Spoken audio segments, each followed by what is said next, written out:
Hi welcome to Suman TV.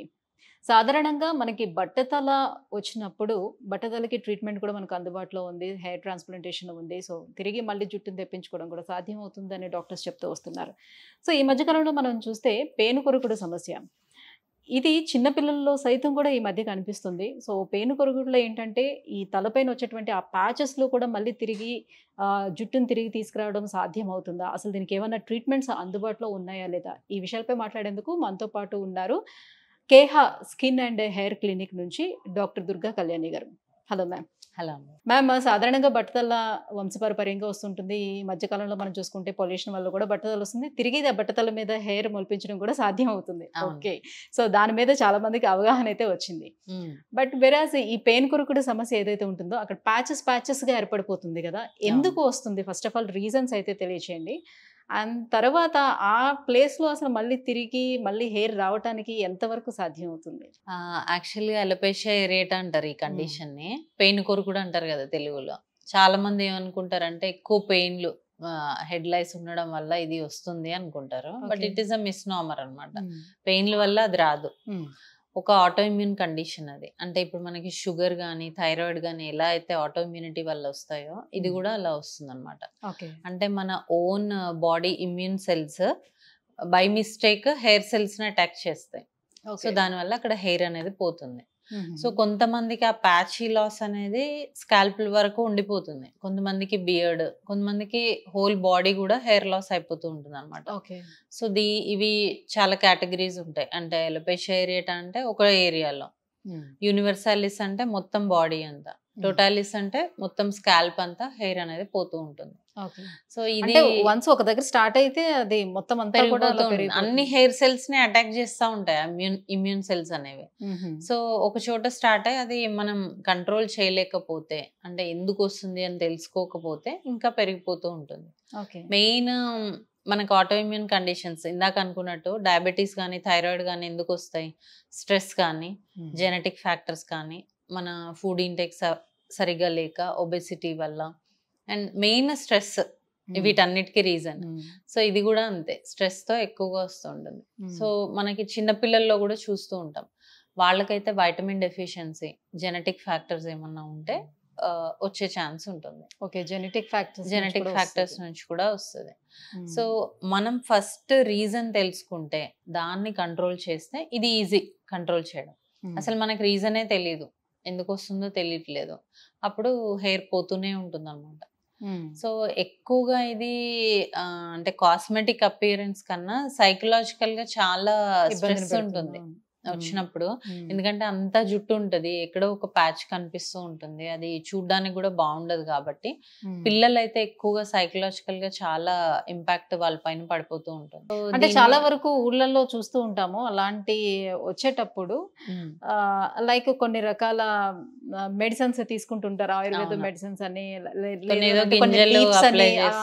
అలాంటివి తీసుకొని పెడుతూ ఉంటారు. సో, తిరిగి మళ్ళీ రావడానికి ఛాన్స్ ఉంటుందా, లేకపోతే ఎక్కువగా అవ్వకుండా ఉంటుందని, అది ఎంతవరకు అసలు వర్కౌట్ అవుతుంది? అంటే మీరు అన్నట్టు ఏదో నేపాలి గింజ అని అప్లై చేస్తూ ఉంటారు దాని మీద. సో, అది అప్లై చేస్తే ఏమవుతుందంటే స్కిన్ ఇరిటేట్ అయిపోతుంది.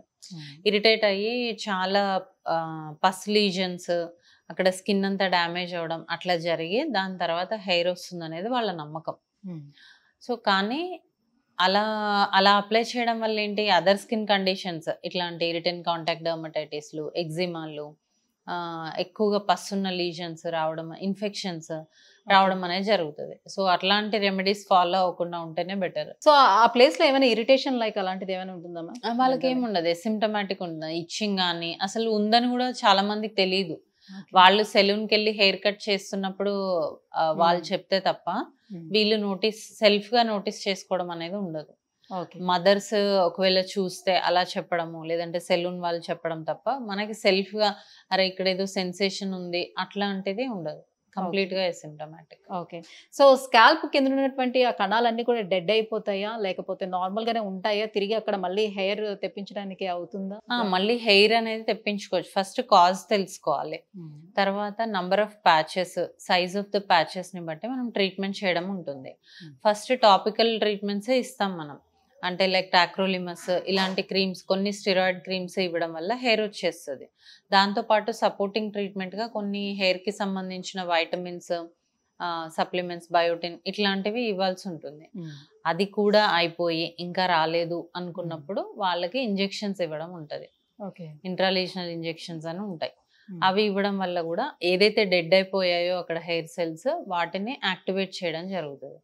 దీంతో కూడా రాలేదు అనుకోండి, అప్పుడు మనకి కొన్ని లేజర్ ట్రీట్మెంట్స్ ఉంటాయి, కొన్ని సపోర్టింగ్ ట్రీట్మెంట్స్ ఉంటాయి, కొంచెం హైడోస్ టాబ్లెట్స్ అట్లాంటివి ఇచ్చుకోవడం ఉంటుంది అనమాట. మినాక్సిడిల్ ట్రీట్మెంట్స్ కొంతమందికి, గ్రోత్ ఫ్యాక్టర్ ట్రీట్మెంట్స్, ఇట్లా చాలా రకాల ట్రీట్మెంట్స్ ఉన్నాయి.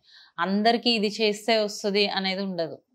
ఇప్పుడు ఈ ట్రీట్మెంట్ తీసుకునే వాళ్ళకి అదర్ హెల్త్ ఇష్యూస్ ఏమైనా ఉన్నాయా? అవన్నీ కూడా చూస్తాం. అదర్ ఆటో ఇమ్యూన్ కండిషన్స్ తో ఎక్కువ అసోసియేట్ అయి ఉంటుంది. థైరాయిడ్ ఉందా, షుగర్ ఉందా, వైటమిన్ డెఫిషియన్సీస్ ఉన్నాయా, ఇవన్నీ చూసి అవి టెస్ట్ చేసి అప్పుడు మనం ట్రీట్ చేయడం జరుగుతుంది. ఎందుకంటే కాజ్ ని ట్రీట్ చేయకుండా ఇది హెయిర్ అనేది రావడం జరగదు. అంటే ఈ మెడిసిన్స్ తీసుకోవటం వల్ల వాళ్ళకి ఏమైనా సైడ్ ఎఫెక్ట్స్ ఏమైనా వస్తాయని ఏమైనా ఉంటుందా?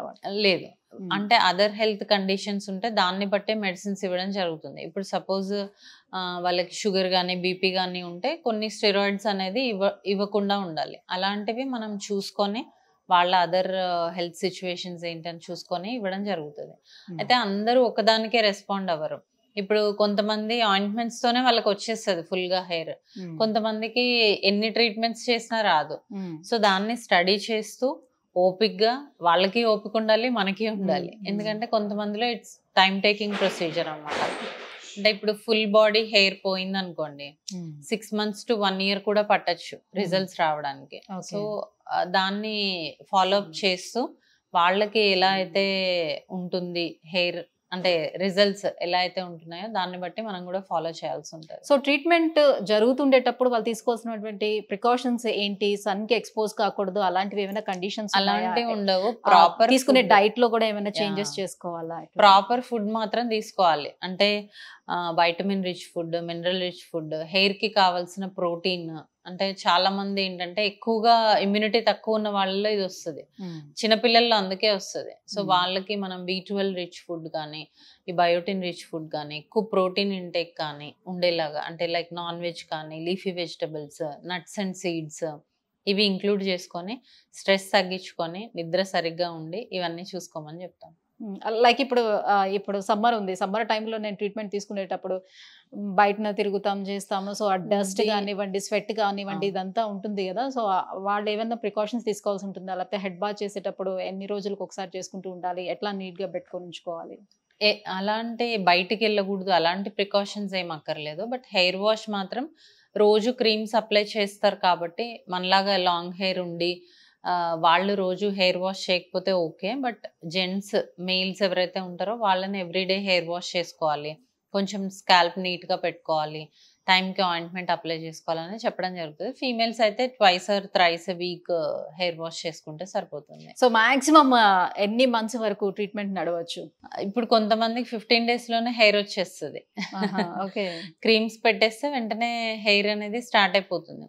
కొంతమందికి 6 months to 1 year కూడా పట్టొచ్చు, డిపెండింగ్ ఆన్ దేర్ సిచ్యువేషన్, వాళ్ళ వైటమిన్ డెఫిషియన్సీస్, వాళ్ళ అదర్ హెల్త్ ఇష్యూస్, ఇవన్నిటిని బట్టి మనకి డ్యూరేషన్ ఆఫ్ ద ట్రీట్మెంట్ అనేది ఉంటుంది. Thank you ma'am, thank you so much. So alopecia రేట్, సో పెయిన్ కొరుకుడే సమస్య రావడానికి రీజన్స్ అండ్ కేహా స్కిన్ అండ్ హెయిర్ క్లినిక్లోని ఎలాంటి ట్రీట్మెంట్స్ మన దగ్గర అవైలబుల్ ఉన్నాయి, వాళ్ళు ఎటువంటి ప్రికాషన్స్ తీసుకోవాలి, విషయాలన్నీ కూడా క్లారిటీగా తెలియజేసినందుకు thank you so much. Thank you.